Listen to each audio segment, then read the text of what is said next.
Good evening, everybody. How's it going today? My name is Rob. Hope you guys have been having a great week. Today, we're going to be talking about some of the severe weather that we were going to be having today here. We had a marginal risk. We're also going to look at the satellite here as we see.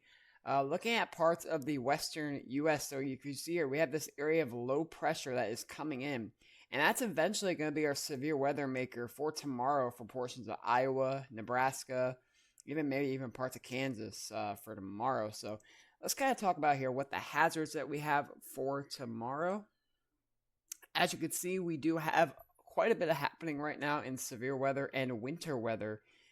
Mostly winter weather right now, but severe weather. So we have a winter storm that is going through parts of the Rockies, parts of Montana, Wyoming, Utah, Colorado, these areas. So we're keeping an eye on that. We also have areas with some higher winds, parts of the Sierra Nevada, parts of the Cascades, California, parts of New Mexico as well. And then also a lot of areas under red flag warnings, a lot of these central plains, parts of the Southwest, a large swath of those red flag warnings from those winds coming in from the Lee Mountains. They're drier. And then for the east, not much going on. We have some, flash flooding from that last set we've had there in Virginia and West Virginia. Still having some ongoing flooding for parts of the Mississippi Valley and Ohio valleys that we're going to be talking about here later, which could be a factor for their severe weather we could see. So let's take a look at what we had today. Today we did have a marginal risk for portions of Oklahoma, Texas, Kansas, southeast Nebraska, western Missouri, and southwest Iowa. We have not had, I don't think, any severe warnings today. Let me double check really fast because I'm pretty sure we might have, but I don't think we have. So just going to check that really fast. We did not have any severe warnings today, so we'll have to see. It looks like it could be an evening event, so maybe into the morning, and that should be, the severe weather set for tomorrow, which we will look at now. So we have a slight risk for tomorrow for portions of the upper Missouri valleys, parts of the upper Midwest as well. Almost all of Iowa is under a slight risk for tomorrow. So if you live in Iowa, definitely need to keep an eye on somewhere for severe weather, as all of Iowa is under at least a marginal. So to a slight here. And then parts of Nebraska, northern Missouri, western Illinois, and southern Minnesota as well. So the biggest thing we're going to be watching tomorrow is not really the tornado risk. It is a 2% right now. I would not be surprised with better lapse rates and better surface eviction and surface heating. We might get a 5% for better, also better helicity track. So keep an eye on the models for that. Same thing with the winds. The winds tomorrow are going to be really kind of lackluster and conditional if this verifies. And the reason why is because, we're really not seeing that stronger low-level jet as well as a stronger shear pattern in the northern swath. But that could change now, so don't think it won't. These things change very, very often. And then the biggest thing for tomorrow is going to be the large hail. As you can see, for parts of eastern Nebraska, western Iowa, northwest Missouri, areas like Des Moines, St. Joseph, Missouri, Cedar Bluffs, Omaha, Lincoln, Nebraska. These areas really got to keep an eye on this. I wouldn't be shocked if they shift this a little bit more to the east, depending on how everything sets up for tomorrow. This should be probably an afternoon to evening event if I looked at it correctly. If not, I'm sure one of our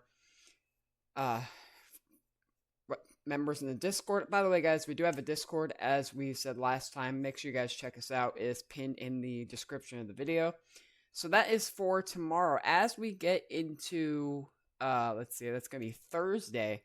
We have another slight risk, a large broad area all the way from the Panhandle, Texas, all the way up to Michigan. We've been seeing a lot of these type sets where they span all the way from Texas to Michigan.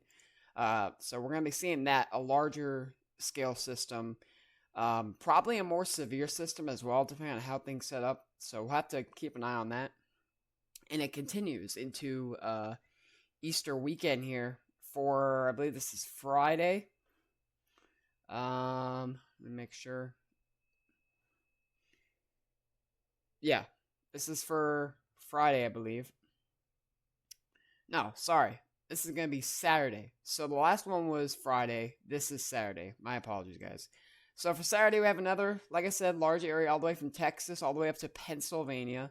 So I have to keep an eye on it. And then as we get into Easter, we have more severe weather for parts of the Arkla Mist, Arkla Tex, and parts of the Mississippi valleys. So really need to be keeping an eye on that severe weather potential as we get into the next weekend here, all throughout this week and weekend. And then we're also going to talk about some of the temperature and precipitation swings we have here. This is for the next few days, 6 to 10 days. A large swath of above average temperatures all the way from the west coast all the way up into the northeast. I mean, there's not a lot of cool temperatures expected. Maybe for parts of the Cascades up here, but it's just really hard to tell. So getting some pretty decent heat wave like indications there. And then for the next 2 weeks, I mean, still this heat lingers all the way from the Cascades and the North Pacific Northwest all the way down to the southeast and New England. So it could be a very warm end of the month here. Second half of the month for most of the contiguous United States. As we talk about precipitation here, we have some area of drier than average conditions for parts of the western Pacific Northwest, coastal areas as well. And then for a large swath of the central and eastern half of the country, above average precipitation. And that's why we're seeing that, a lot of the severe weather is going to be in this area where this darker green is. So not surprising to see that, especially because we'll have severe weather in the next 5, 6, 7, 8 days, possibly. For the next couple weeks, this shifts a little bit to the north. Oklahoma, parts of Arkansas, Mississippi, Louisiana, Missouri, Illinois. These areas really need to be keeping an eye on that for more flooding, possibly, which is not good news. We had that big outbreak a few weeks ago, all that flooding. So hopefully they don't get as much rain as what they're predicting for this. So we'll have to see. But it's not just about the severe weather and the precipitation and temperature. It's also about the snow. That's right. We do have a winter storm watch for portions of the National Weather Service Cheyenne area. Moderate to heavy snow for the mountains, 12 to 18 inches. Plains, 2 to 8 inches. Winds from 35 to 40 miles per hour. Portions of southeast Wyoming from Thursday afternoon to Friday evening. So for the next couple days, going to be looking for some winter conditions for the area. So make sure you stay up to date to that. And then from the National Weather Service in Billings, Montana, this is some of the snow potentials. Parts of Livingston up to 12 to 18 inches of snow. Some rain as well in these outer areas. Parts of Lewistown, a couple inches. Columbus, a few inches. Livingston, like I said. Red Lodge. So could see a lot of late season snow for the Rockies and parts of the northern plains here as we really get into the next week.